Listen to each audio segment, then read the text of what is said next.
행정청에 참여해서 그런지 이렇게 그 순회 특강하는 거에 대해서 좀 의미를 다양하게 해석을 하시더라고 각 지역마다요. 그런데 전혀 저는 그 대선 이후에 독일 연수를 1년 가서 유럽을 좀 봤습니다. 사실은 사유 베를린 대학에 1년간 유학을 갔지만 제가 아카데미관 공부를 하러 갔다기보다는 유럽 사회 전체를 한번 보고 싶었습니다. 우리하고 어떻게 다른지, 또 유럽의 그 정도 사회가 만들어진 게 과연 어떤 연유에서 그렇게 됐을까. 제가 느끼기에는 독일에는 장애인하고 비장애인 전혀 차별받지 않는 그런 나라라는 그런 느낌 들었었고요. 많은 노부부들이 이렇게 거리에서 이렇게 손잡고 다니시고 또 레스토랑에 식사하는 광경이라든지 청소년들 학교 김나지움 이런 데를 가보면 굉장히 사람들의 모습이 편안해 보였습니다. 근데 이제 우리는 서울에 있는 시민들을 만나봐도 그렇고 우리 지방에 와서 이렇게 많은 시민들을 만나도 굉장히 많이 뭔가 좀 마음이 편하게 안 보이시더라고요. 그래서 그런 걸 좀 경험하고 보고 우리 한국 사회도 그렇게 좀 갈 수 없을까 이런 고민들을 좀 정리해서 좀 이야기도 나눠보고 싶어서 이런 자리를 마련했습니다. 그렇게 이해해 주시면 좋을 것 같고요. 지금은 제가 김포시 새정치민주연합의 지역위원장을 맡고 있고 730 보궐선거 때 제가 참여할 때 많은 질문을 시민들로부터 받았습니다. 당선되면 약간 정치적 거물이 되어서 김포를 떠날 것 같고 악선해도 자기 어디 고향인지를 컴백할 것 같다라고 굉장히 많은 질문을 하시길래 제가 정치를 하면서 정직하게 그래도 형편이라서 유권자들한테 상처를 준 적이 별로 없었는데 사실 2012년 민선 경남도지사를 하면서 중도에 사퇴를 해서 350만 경남도민들에게 마음의 상처가 엄청나게 줬기 때문에 똑같은 일을 제가 절대 반복할 수 없습니다. 똑같은 실수를 두 번 하면 그거는 정치인도 아니고 지도자도 아니죠. 저는 지방정치는 남해 군정에서 경남도정 또 더 깊게는 불뿌리 현장이 마을 이장에서부터 출발했기 때문에 지방정치는 경남도정으로 좀 마무리를 하고 새로운 중앙정치를 하려고 제가 김포시하고 인연을 맺었기 때문에 당락과 관계없이 김포에서 중앙정치를 시작하고 마감할 겁니다. 이렇게 말씀을 드려도 그 당시에는 아무도 김포 시민들이 안 믿어주시더라고요. 그럼에도 불구하고 제가 하도 어렵게 보여서 그랬는지 시민들이 43.1%를 지지해 주셨습니다. 제가 김포에 간 지 20일 만에 이사 간 지는 15일 만에. 그래서 이제 그날 낙선하는 그날 저녁은 저도 후보인지라 떨어질 줄도 알았지만 약간 섭섭한 마음이 들더라고요. 그런데 자는 둥 마는 둥 새벽에 7월 30일 일어나서 하루 그 김포 일정을 정리해 보니까 참으로 김포 시민들이 저한테 많이 배려한 것 같아서 지금 이 시각까지 김포 시민들에게 감사한 마음으로 사람들을 만나고 또 부르면 가고 이렇게 해서 지금은 시민들께서 마음을 많이 열어주시고요. 하루에도 행사에 참석해달라고 한 5군데씩 연락이 옵니다. 근데 이 순회 특강만 좀 봐달라 하고 제가 이제 2월부터는 아마 김포에서 1년 동안 열심히 잘 준비해서 제 개인적으로 승리하는 건 물론이고 또 지역구 하나 늘어나서 옆에 또 우리 당 국회에 한 번 더 모시고 가고 싶고요. 또 제가 열심히 해서 전체 선거에서 우리 새정치민주연합이 좀 좋은 성과를 총선에 낼 수 있도록 그렇게 좀 노력할 계획입니다.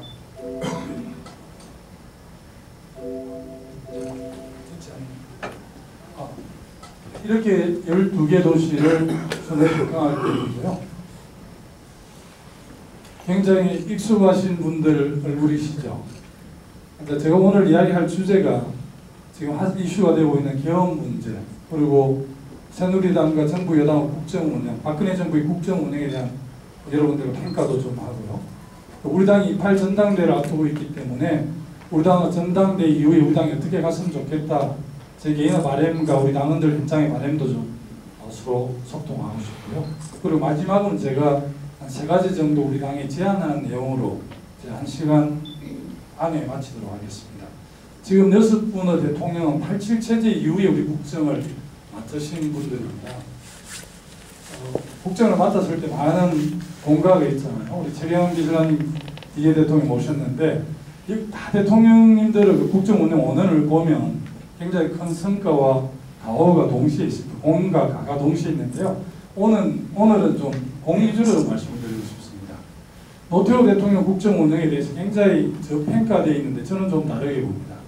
노태우 대통령은 소련하고 중국하고 외교 관계를 수립했습니다. 국방 외교를 해서 굉장히 큰 성과를 냈고요. 91년도에 남북 기본 합의서를 채택을 해서 남북 관계에 상당한 진전을 이룬 공이 있습니다. 김영삼 대통령은 잘 아시다시피 금융실명제를 전격 실시했고요. 특히 중요한 것은 이 나중에 1212 사태를 일으킨 전두환 노태우 두 전직 대통령을 구속하게 됐는데 하나회라는 사조직이 대한민국 군권을 좌지우지했는데 그 당시 아마 여러분도 생생하게 기억이 날 겁니다. 그 당시 육군참모총장이었던 김진영 육군참모총장, 김우 사령관이었던 서한수 중장을 전격 개입을 해서 그야말로 문민정부의 기틀을 닦았습니다. 우리 세 번째 김대중 대통령이신데요. 외환위기, IMF 조기 극복은 물론이고 지금 한국이 세계적인 정보, 통신, IT 강국으로 되어 있는데 전자정부를 그 당시 벤처에 엄청나게 후원을 했습니다. 물론 일부 모랄 해저드가 있긴 했지만 그런 김대중 정부의 강력한 정책에 의해서 지금 세계적인 IT 강국이 됐다고 저는 그렇게 확신합니다. 또 굳이 언급 안 해도 다 아시지만 분단 이후 최초로 평양을 방문해서 남북 정상회담을 만드는데 6.15 공동선언을 이끌어내셨잖아요. 네 번째 대통령은 노무현 대통령이신데 다른 사진보다 좀 다른 사진을 실은 이유는 저하고 지금 우리 광주 시민들하고 이렇게 직접 소통하는 관계는 아니지만 아마 처음으로 국민 속으로 내려오신 대통령이라고 저는 평가를 합니다. 물론 텔레비전이나 언론 매스컴을 통해서 만나지만 다른 대통령이 그래도 상당히 주요 국정 현안에 대해서 방송이나 신문에서 필터링을 해서 국민들을 만났다면 노무현 대통령 민낯으로 만난 셈이거든요. 그래서 어떻게 보면 직접 소통한 대통령이시기도 하고 또 어쨌든 권위주의를 타파하기도 했고요. 지금 여기 오니까 제가 생각이 납니다만은 강주 전남 핵심 도시가 나중 한 평면에 오기까지 제 기억에 신정훈 의원이 시장 때 엄청나게 노력을 많이 했던 기억이 납니다. 그때 제가 행정자치부를 맡고 있을 때였는데요. 2003년도. 2003년도에 결정되지 않았지만 제가 내각 있을 때 거의 결정된 셈입니다. 그래서 국가균형발전에 격히 기여를 했고 이명박 대통령께서는 그 4대강 사업을 통해서 굉장히 큰 성과를 냈다고 그러는데 동의하시는 국민들은 한 분도 안 계신 것 같습니다. 그 이명박 정부에 참여했던 사람들 빼고는. 그리고 지금 이제 이 박근혜 대통령께서 국정을 책임지고 있는데 이 87 체제 이전 체제를 우리가 박정희 체제 이렇게 이야기를 합니다. 박정희 대통령이 61년 군사 쿠데타를 해서 79년 10월 26일 그 김정일 중앙정부 부장으로부터 시해를 당했지만 박정희 체제는 박정희 키제라는 전두환 대통령 8년 가짜를 포함해서 박정희 체제가 61년부터 87년까지 25년간 됐거든요. 그리고 87 체제가 이제 출발해서 2012년 지난 대선까지가 25년입니다. 그래서 이제 백낙철 교수 같은 경우는 87 체제를 마감하고 새로운 2013 체제를 이야기했지만 그 당시 대선 후보였던 박근혜 후보, 문재인 후보 두 분은 어쨌든 새로운 시대를 열 수 있는 마땅한 그런 조건을 좀 갖고 있지 못했죠. 박정희 대통령으로부터 자유로울 수 없는 위치에 있었고 우리 문재인 후보도 노무현 대통령으로부터 좀 자유롭기 어려운 그런 포지션에 있었습니다. 어쨌든 노무현 대통령조차도 새로운 시대를 여는 구시대를 마무리하고 새로운 시대를 여는 맞이가 되고 싶었지만 구시대를 정리하는 막내조차도 마무리할 수 없는 그런 조건이 됐는데요. 그러면 이 6분의 대통령이 지금 하고 계신 분까지 포함해 6분의 대통령이 5년 단임제 성자 독식의 그런 정치 문화 대통령 중심제의 국정 운영했는데 어쨌든 이런 성과가 있음에도 불구하고 대체적으로 이 87 체제 이후에 국정을 맡은 대통령 국정 전반에 대해서 실패했다 이렇게 정치권에서 평가를 합니다. 총체적으로. 그런데 그러면 이 6분의 대통령과 같이 참여했던 사람들 리더십이 더 문제가 있는 것인지, 아니면 5년 단임이라는 그 국가 권력 기구의 운영 체계에 문제가 있는 것인지 학자들마다 다르기는 하지만 저는 리더십에도 문제가 있고 특히 제도 시절 때문에 큰 문제가 있다 이런 생각을 저는 개인적으로 해봤습니다. 리더십과 관련해서 좀 독일 사례를 좀 소개를 해보면요. 제일 좌측에 있는 수상이 3인당의 빌리 브란트 수상이고, 두 번째가 독일 통일을 콜 총리, 세 번째가 하르츠 개혁을 한 슈레더, 지금 국정을 책임지고 있는 메르켈 총리 이렇게 되는데, 제일 첫 번째 사진은 굉장히 좀 익숙하지 않습니까? 우리 저 종로구에 있는 주일 대사관에 위안부 문제 등등 해서 일본어 외교 문제가 쟁점될 때 항의할 때 이 사진을 많이 가져가시는데, 빌리 브란트 69년도에 집권을 하게 됩니다.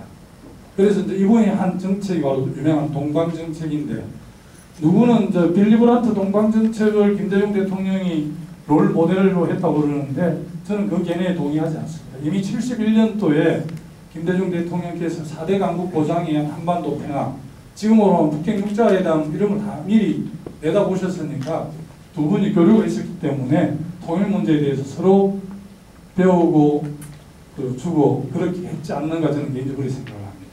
빌리 브란트의 무릎을 꿇고 이 장면이 동방정책을 하면서 폴란드 바르샤바를 방문해서 바르샤바 교회에 있는 유태인 희생자 게토에서 지금 무릎을 꿇는 장면입니다. 이 히틀러 나치 정권의 장악에 대해서 전 세계인을 향해서 독일의 총리로서, 서독 총리로서 공식 사죄하는 장면이거든요. 그런데 아베 정권은 지금 어떻게 하고 있어요? 그래서 이 사진이 이제 주일 대사관 항의 데모를 할 때 굉장히 많이 쓰이는 장면입니다. 이 장면을 보고 유럽의 주요 언론들이 뭐라고 그렇게 이야기를 했느냐? 정말 무릎을 꿇지 않아도 될 사람이 정말 무릎을 꿇어야 될 사람을 대신해서 무릎을 꿇었다. 이렇게 다 유럽의 언론들이 대해서 특별히 했습니다. 그 이후에 빌리 브란트가 동방정책을 잘했다 해서 노벨 평화상까지를 받게 되는 거죠. 그리고 빌리 브란트는 정말 무릎을 꿇을 필요가 없었던 사람입니다. 항독 레지스탕스를 내서 본인이 스웨덴, 노르웨이를 망명해서 히틀러 정권에 굉장히 저항했던 사람입니다. 그런데 왜 빌리 브란트가 사죄를 했느냐? 서독 총리로서 공권력의 상징인 국가 원수이기 때문에 전 정권이 저지른 만행에 대해서 사죄를 한 겁니다. 이 노무현 대통령께서도 제주 4.3 사건에 대해서 참여정부 때 공식 제주도민들의 사죄를 했습니다. 왜 했느냐? 제가 알기로 노무현 대통령이 46년 개띠생인데요. 제주도 4.3 사건이 48, 49년 주로 이렇게 일어났죠. 그 당시 도민들이 21만인데 7만 정도가 좌우 대립으로 희생이 됐다고 합니다.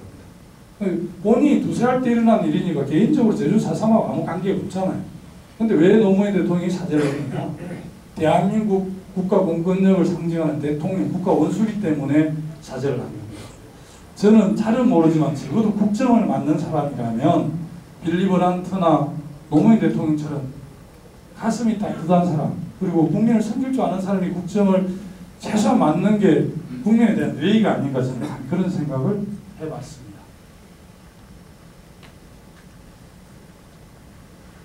독일 정치에서 제가 가장 주목했던 부분은 간략하게 말씀드린 연합 정치와 정책 승계였습니다.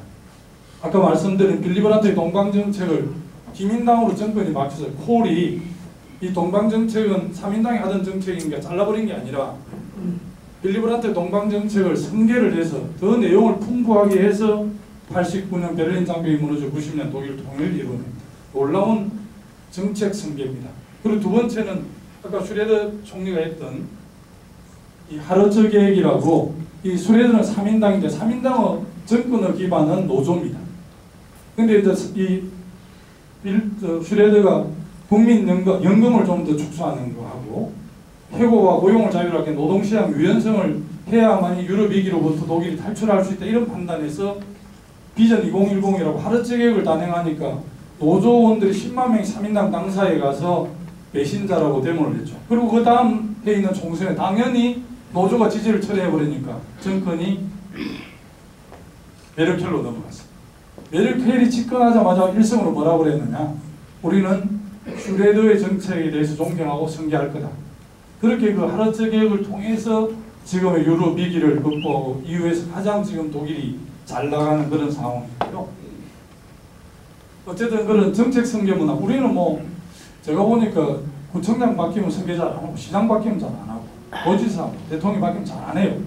물론 앞에 정권이나 앞에 정부가 잘못한 거는 손절을 해야 되지만 잘한 정책은 승계해서 마무리를 잘해주는 구청장이나 시장에 대해서 이제 훨씬 더 점수를 많이 주는데 그걸 모르는 시장 구청장들이 꽤 있더라고요. 제가 볼 때. 절대 그렇게 하면 안 돼요. 얼마나 많은 예산 낭비입니까? 당연히 승계해서 마무리해 주는 게 맞고요.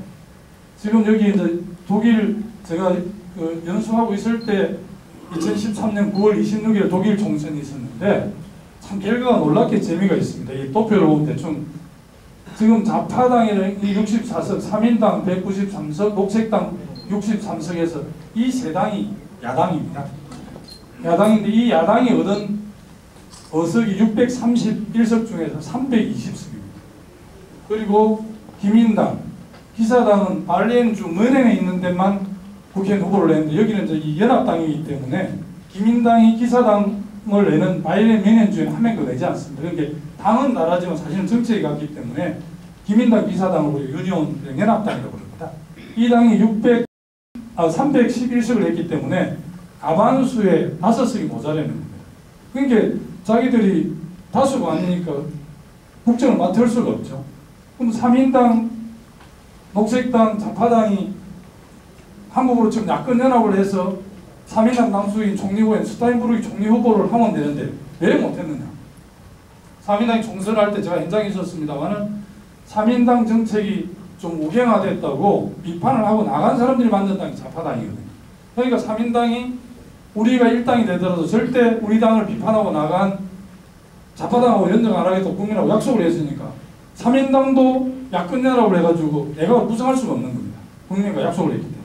그리고 굉장히 양당이 고민을 하다가 이렇게 만들어준 독일 국민의 뜻이 과연 어디에 있겠는가 이런 고민 끝에 이것은 세 번째로 1당과 2당이 대연정을 해서 잘 나가는 독일 경제를 더 잘 나가게 하고 유럽의 중심 국가로 역할을 더 해달라는 강력한 독일 국민들을 주문이다 이렇게 생각했기 때문에 3인당 2당하고 1당인 기민당하고 세 번째로 독일 역사에서 대연정을 합니다. 주로 소연정을 합니다. 1당하고 3당 이렇게 하는데 대연정을 해서 지금 총리는 메르켈하고 장관은 14명 되는데 6명이 3인당, 5명이 기민당, 기사당이 4명 이렇게 해서 총리는 메르켈이 하는 거죠. 그리고 우리가 지금 3당 합당할 때 같이 3당의 책임자들이 룸사롱에 모여서 폭탄주 원샷하고 합의하지 않습니다. 총선이 끝났는데 내각을 구성하지 않는 겁니다. 그래서 제가 독일 사람 물어봤어. 너 선거 끝났는데 왜 빨리 정부를 구성하지 않나? 이렇게 물어보니까 그 사람들이 저를 더 이상하게 생각하는 거예요. 제가 잘 몰랐습니다, 처음에.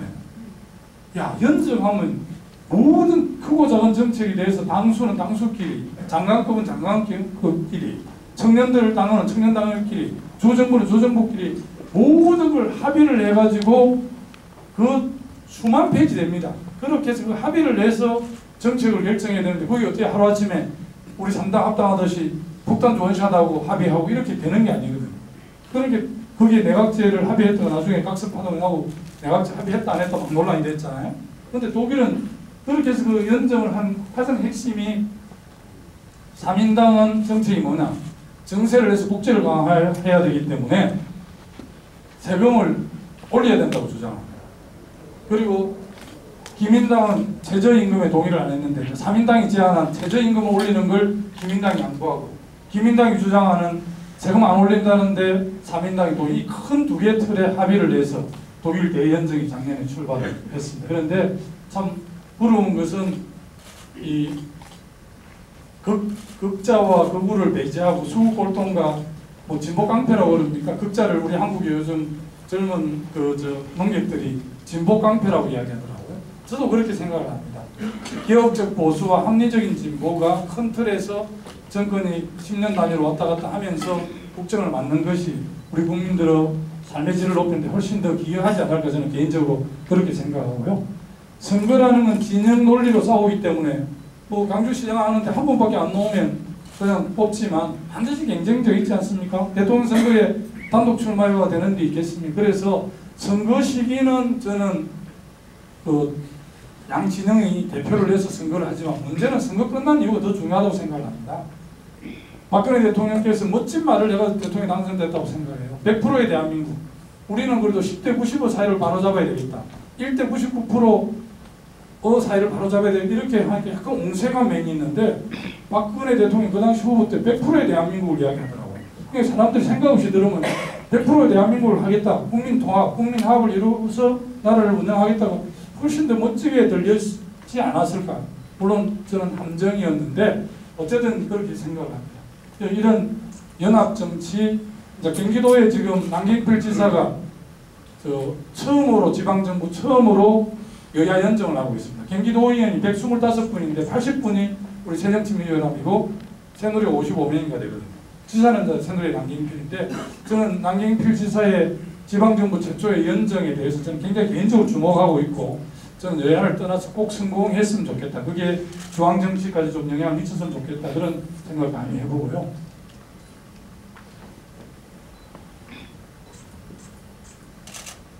오른쪽 장면은 그 세월호 3사 때 아마 그 사과, 대국민 사과 하는 장면이 왼쪽은 뭐 강력한 카리스마를 보여주는 두 장면을 제가 그냥 한번 참고로 넣어봤습니다. 이 장면은 국회 장면인데 우리 뭐 선배님들, 후배님들 하는 장면을 별 좋지 않은 장면을 내가 넣어서 송구스럽긴 합니다만 우리 국민들이 이제 올해 개헌을 한다고 그러니까 굉장히 이제 관심이 있는 국민들이 좀 있습니다.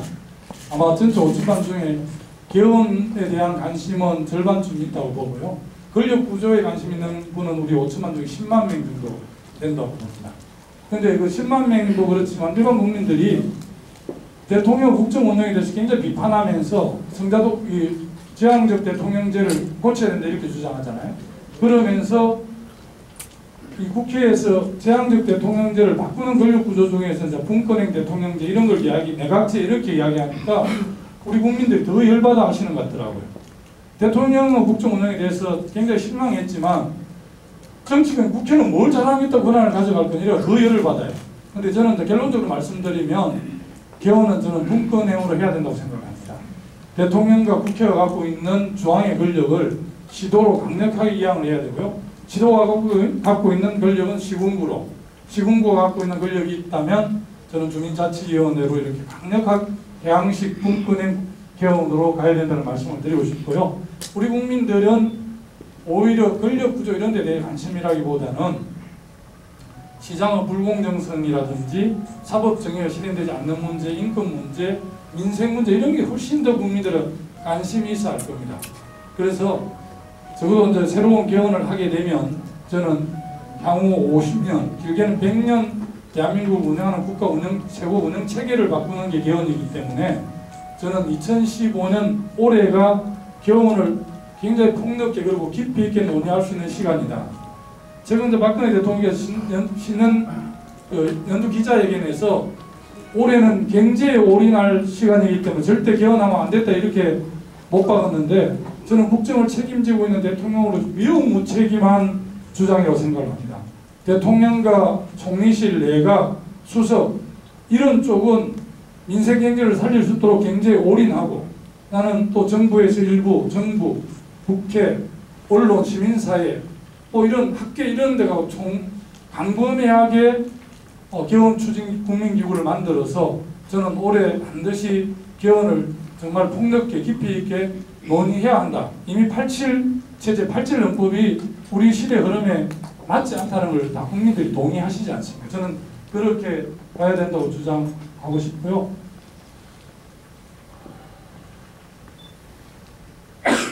더 중요한 것은 저는 시장의 공정성을 담보하는 개헌으로 가야 한다. 지금도 경제 조항이 없는 건 아닙니다만 지금 얼마나 우리 그 시장이 왜곡이 돼 있습니까? 예를 들면 뭐 잘 아시겠습니다만 기아자동차에서 앞바퀴 만드는 사람은 연봉을 8천, 9천만 원 받는데 뒷바퀴 만드는 사람은 3천만 원 받고 왼쪽 바퀴 만드는 사람은 3천만 원, 오른쪽 바퀴 뭐 1억 가까이 받고 제가 요즘 아파트 살아보니까 경비원 아저씨가 맨날 만납니다만 나는 김포시의 우리 아파트의 경비원하고 김포시청의 경비 업무를 하는 사람하고 저 한전 여기로 옵니다만 핵심 도시에 한전의 경비원하고 업무가 크게 차이 나지 않을 거라고요. 그런데 임금은 모르긴 하지만 한전의 정식으로 취업이 된 그 직장인 경비를 해도 아마 연봉 8, 9천만 원 받을 겁니다. 그리고 김포시청에서 경비를 하는 사람 한 5천만 원 받을 거고 나는 우리 아파트의 경비원은 1,800만 원을 받더라.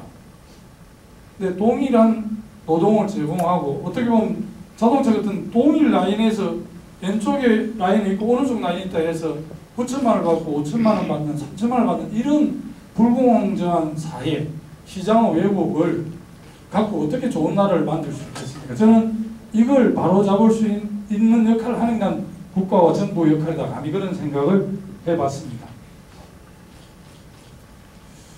간략하게 설명하겠습니다.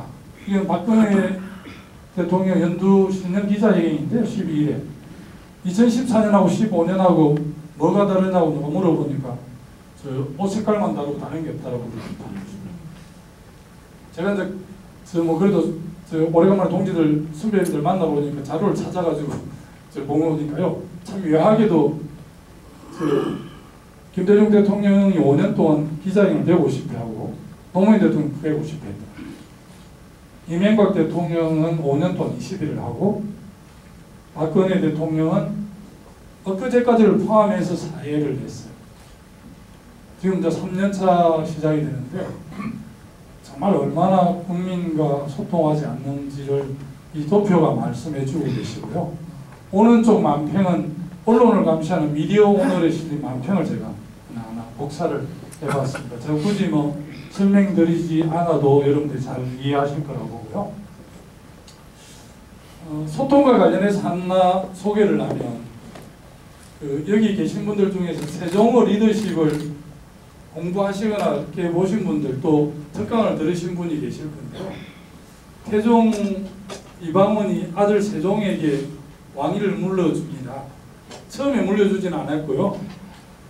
선입파동이라고 나 이제 왕 그만할란다 이렇게 하면 세자는 물론이고 모든 신하들이 경복궁 건정정 앞에 가서 엎드려가지고 철회해달라고 막 이렇게 요청을 해야 되는데 그것도 날씨 좋은 봄, 가을에 그러면 괜찮은데 한겨울에 하거나 여름에 하면 아주 죽을 징이라고 그럽니다. 태종이 그 신하들 충성도를 테스트하기 위해서 추울 때 더울 때 가끔 왕 안 할란다 이렇게 해가지고 신하들 괴롭힌 적이 있는데 몇 번의 선입파동을 해서 충성도를 테스트하고 나서 이 아들 세종에게 왕위를 물려줍니다. 그 당시에 이제 스시마 이쪽 애구들이 굉장히 노략질이 심했기 때문에 요즘 말로 하면 국군 통수권만 빼고 정권을 이제 세자인 세종에게 물려줍니다. 물려주면서 자기 아들을 어떻게 평가를 하느냐. 세종을 내가 보니까 학문적 깊이 수준은 당대 최고의 학자인 변계량을 능가하거나 비슷하고 명나라 사진을 맞이하는 의젓함을 보니까 왕을 해도 전혀 손색이 없다. 내 아들이지만 아들을 물려주는 게 아니라 조선의 왕으로서 전혀 국정을 하는데 부족함이 없어서 왕을 물려준다. 이러면서 세종이 22살에 23살 사이에 이 태종이 아들에게 왕위를 계승시킵니다. 근데 참 멋집니다. 이 세종이. 세종이 굉장히 학습을 열심히 하고 공부를 엄청나게 좋아하고 또 열심히 했기 때문에 굉장히 학문적 수준이 높았던 것 같아요. 그런데 세종이 왕에 취임하자마자 첫 마디 한 말씀이 아주 유명한 말씀입니다. 혹시 아시는 분 계시면 말씀에 알아맞혀 주시면 제가 저녁에 전주를 안 가고 사차라도 사더라도 술자리를 한번 따로 말해보겠습니다. 아실 겁니다만 제가 답변을 드리면 뭐라고 말하느냐. 아는 신하들 이렇게 모아놓고 나는 국정에 대해서 아무것도 아는 게 없기 때문에 의논하겠습니다. 이렇게 이야기합니다. 얼마나 신하들이 감동을 받았겠습니까? 나는 국정에 대해서 아무것도 아는 게 없으니 자의정, 우의정, 그리고 이조와 뱅조의 당상간 이상하고 모든 걸 의논해서 국정과 인사를 하겠다. 이렇게 말씀하고 실제 그것을 실천합니다. 그래서 우리 역사의 가장 위대한 성군이 됐는지 모르겠습니다. 그런데 제가 강조하고 싶은 것은 세종의 리더십을 굉장히 주목했던 분이 지금 대통령 아버지인 박정희 대통령입니다. 이 조선 15세기 조선이 전 세계에서 우리나라가 유일한 선진국 수준에 있었던 거였고요. 더 거슬러 올라가면 통일신라 시대 때 전 세계 수준에서 우리가 선진국이었습니다. 그리고 세 번째 기회가 지금 바로 대한민국입니다. 지금 대한민국 우리 역사의 세 번째 이 부분이 승하는 그런 기회가 왔는데, 신라가 그렇게 왜 망했습니까? 뒤에 신문 골품제 이런 것 때문에 망했고, 조선이 사색 당쟁 이런 것 때문에 망했잖아요. 정말 하늘이 준 우리 한민족에 준 세 번째 기회가 지금 5020 클럽입니다. 5천만 이상 국민을 인구를 갖고 있으면서 2만 불 넘는 나라가 전 세계 7개밖에 없어요. 경제 규모는 세계 13위, 그리고 무역으로는 6대 7대 대국이고요. 산업화 민주주의를 동시에 성공시킨 유일한 나라입니다. 물론 민주주의가 제대로, 정치적 민주주의가 제대로 가려고 하다가 정치적 민주주의가 얼추 완성된 시기가 노무현 정부 전의 말기라고 규정을 합니다.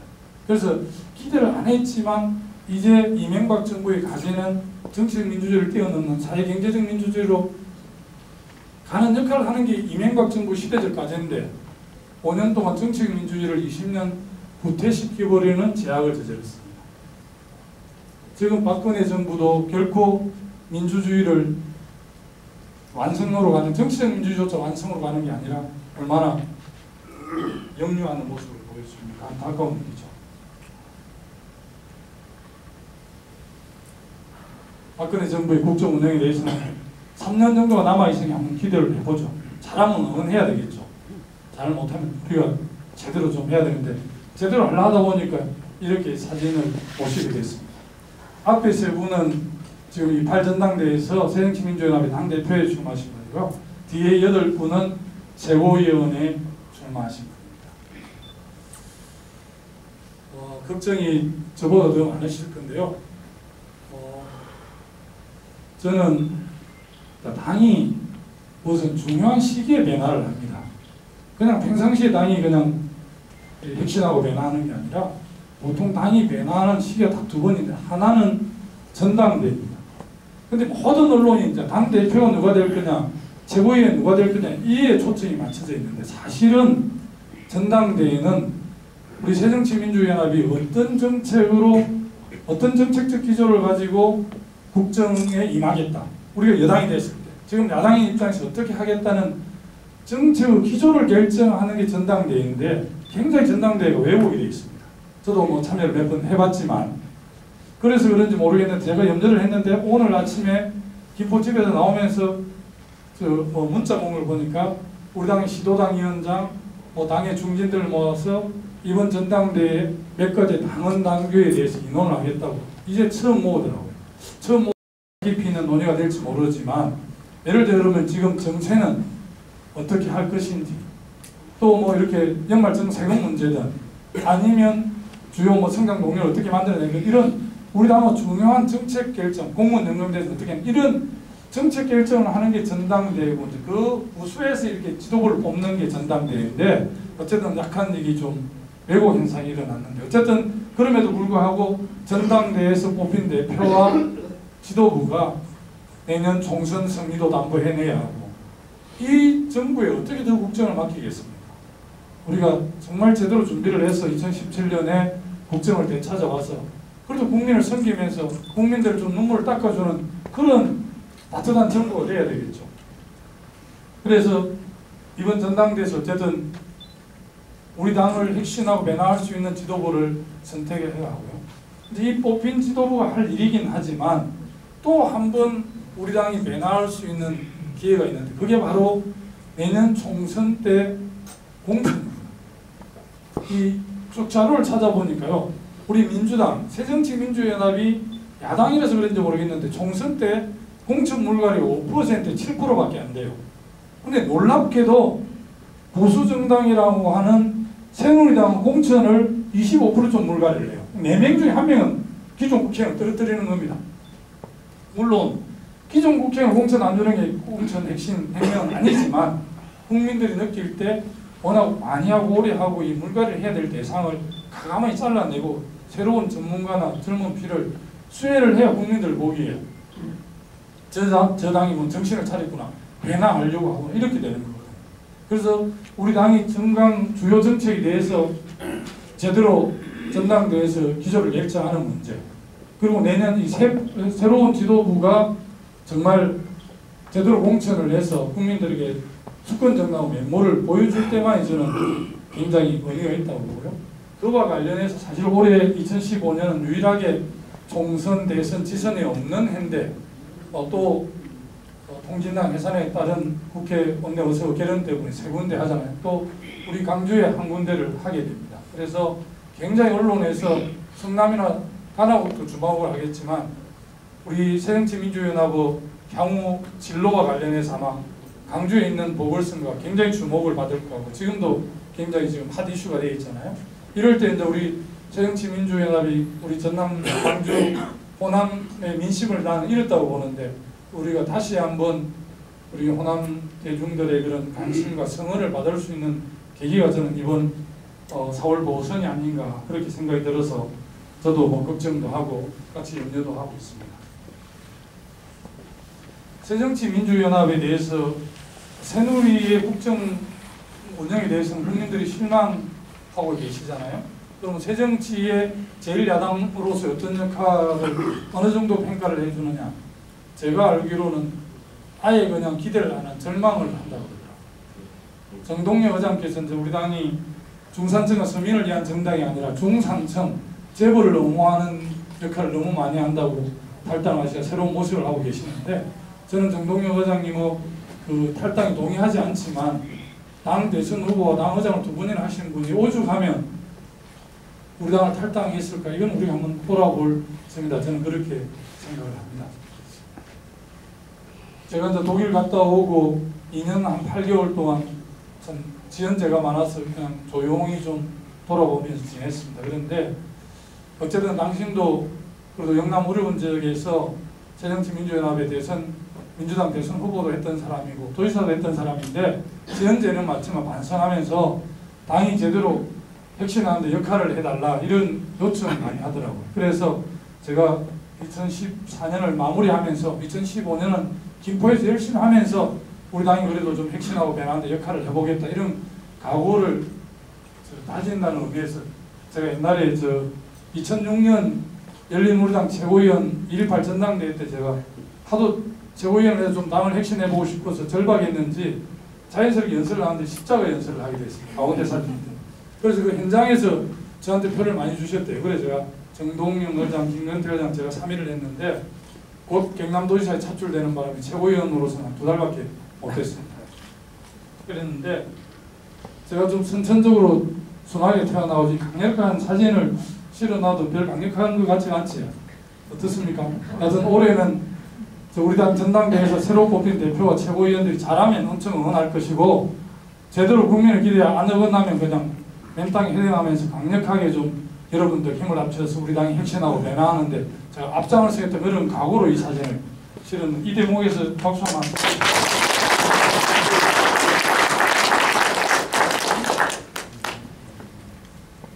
시간이 많이 되었는데 마무리 그 3가지 정도 제안을 하고 제가 마무리를 하겠습니다. 이 좌측 사진 위에는 이자스민이라는 국회의원이 방문화 과정에 연설하는 장면이고요. 아래쪽은 지난번 아시안게임에 김영수 조직위원과 같이 찍은 사진인데 이자스민 아시죠? 국회의원 새누리. 이분이 필리핀 분이신데 한국 남편으로 결혼했다. 아마 남편이 돌아가서 지금은 혼자 자녀를 키우시는 분인데 새누리가 들으면 너무 잘하잖아요. 제가 근데 2008년 그 열린우리당 총선 때 그 당시 신기남 국회의원이 의장을 하고 계셨는데 신기남 의장한테 제가 강력한 제안을 했습니다. 해외 교민들이 720만에서 800만이 되고 그리고 화상을 벤치마킹 한상회의도 하고 월드옥타라고 해외에 있는 우리 교민들을 한국경제발전하고 이렇게 네트워크를 해서 우리가 지원하기도 하고 지원받기도 하면서 해외 교민들이 전 세계에 나가 있는데 얼마나 자랑스럽고 중요합니까? 그리고 그분들이 우리 모국의 발전에 굉장히 기여를 하기 때문에 내가 지역을 지정하지 않겠다.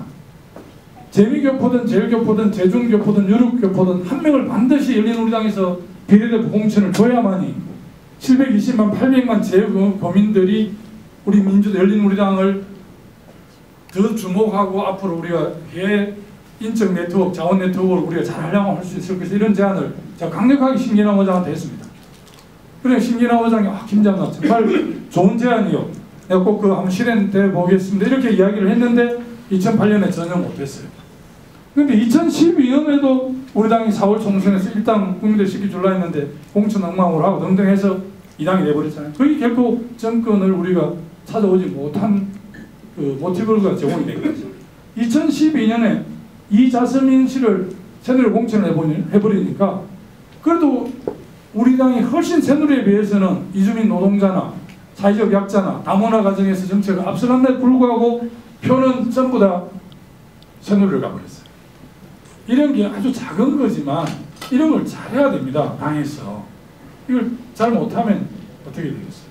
그리고 비례대표 이 문제와 관련해서 비례대표 공천 문제도 그렇지 않습니까? 이 자측에 지난 2012년 19대 그 비례대표 공천한 분들인데요. 이게 뭐 틀렸다 이런 것보다는 저는 오는 쪽에 제안한 쪽으로 좀 더 바꾸어야 되겠다는 말씀을 드리고 싶고요. 특히 이제 이렇게 되면 좀 이렇게 수정을 하면 영세상공인, 농업, 체육계, 저소득층, 노인, 교육, 경제, 재외국민 이런 분들을 비례대표에 배치할 수 있습니다. 지금 국회가 미니어 전당 이렇게 규정을 하지만 저는 동의하지 않습니다. 우리 국회는 법조인하고 언론이 가점하고 있고요. 지역적으로 보면 우리는 양원자고 나는제이기 때문에 하원은 인구 비례로 하잖아요.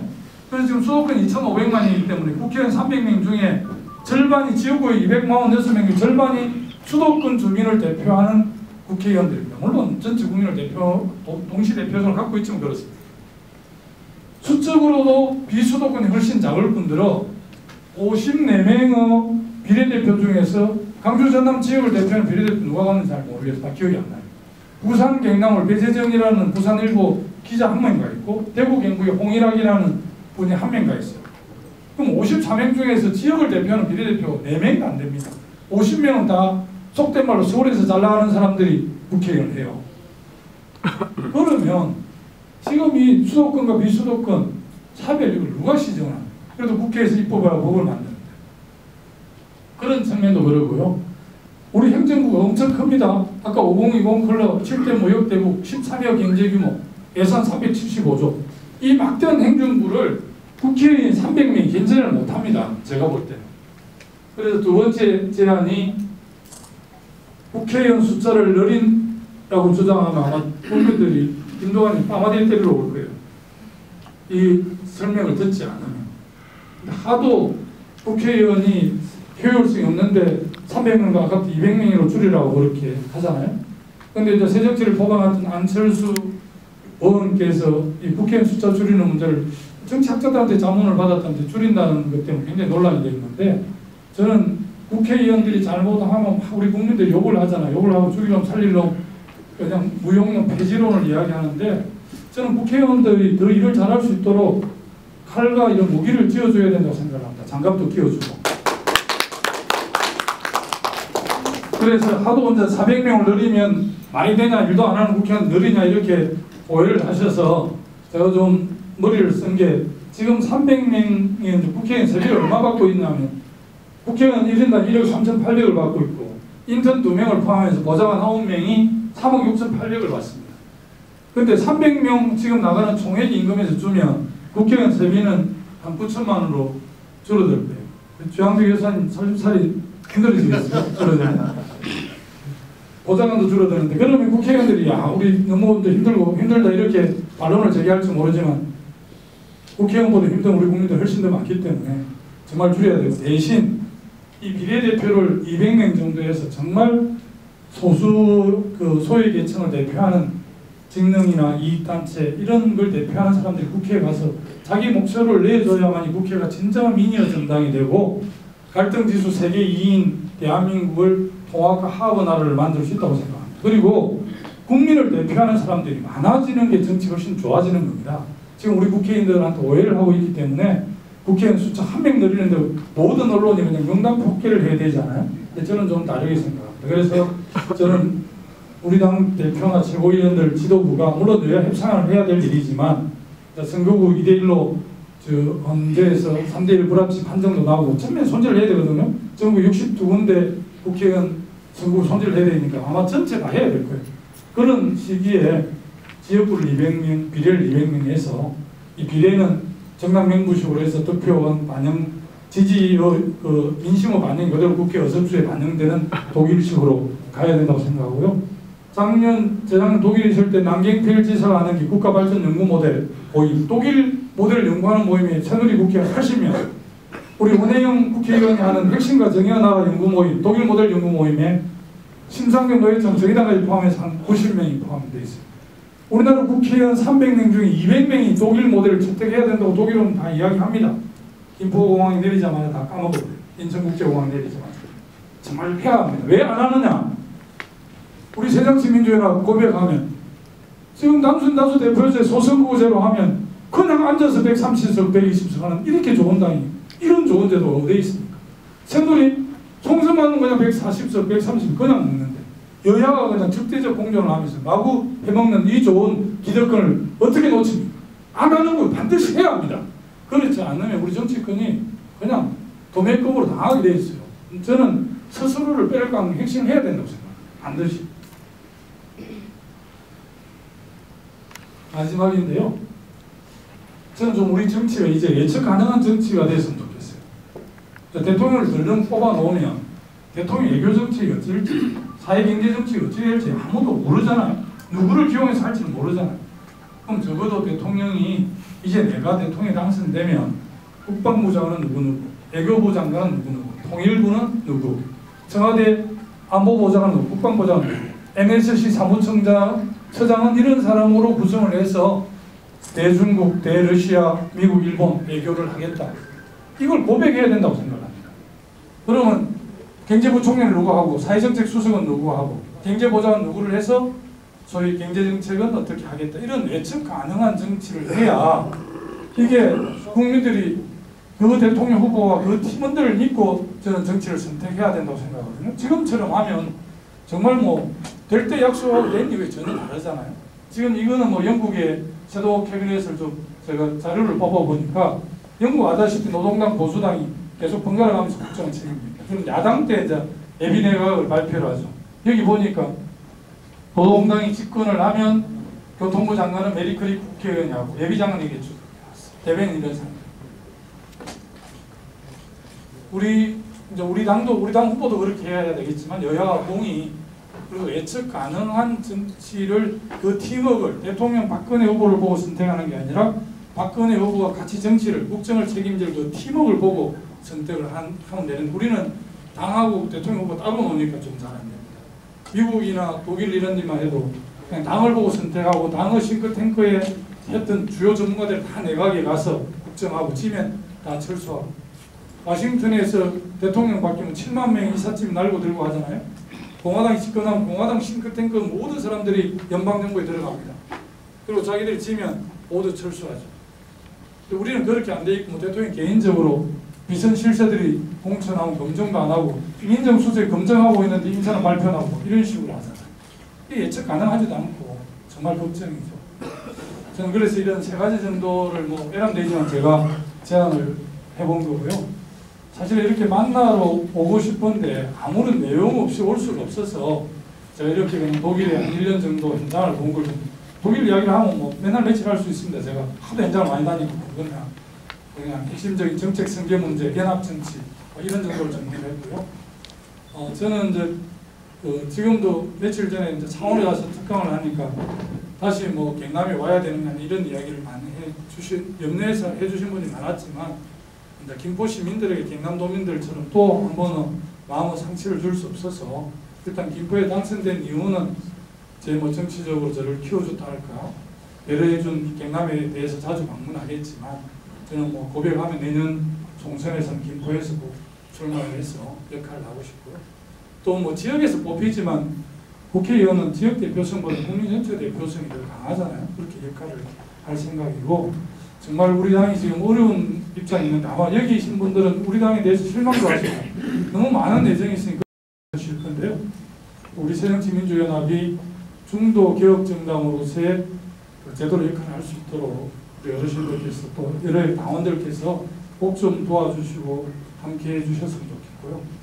저는 뭐 작은 그런 소원이 있다면 제가 분단된 조국 제일 남쪽 한반도 제일 남쪽에 남해에 태어났지만 제 그래도 꿈과 소원은 통일된 조국 제일 북쪽이 그 지도를 찾아보는 한경북도 원성군이더라고 백두산보도 위도산 북쪽인데요. 저는 거기에 가서 사는 게 이제 꿈입니다. 그래서 가끔 그런 이야기하면서 제 아내하고 다투는데 제 아내는 제 고향 후배입니다. 따뜻한 남쪽 은퇴하면 남해가 산다고 그러고 저는 원성 산다고 그래서 가끔 다투기가 하는데 그런 꿈조차도 여기 계신 분들 또 우리 당이 중심을 잡고 제대로 이 김대중 노무현 정부의 햇볕 정책, 평화번영 정책 이런 남북 화해 협력을 기조로 한 경제협력 통일 이런 정책적 기조를 우리가 잘 만들어낼 때 가능하지 않을까 저는 그렇게 싶습니다. 10년 동안 우리가 국정을 못 맡았는데 권력에 욕심이 있어서가 아니라 정말 저쪽에서 맡겨보니까 우리보다 더 못합니다.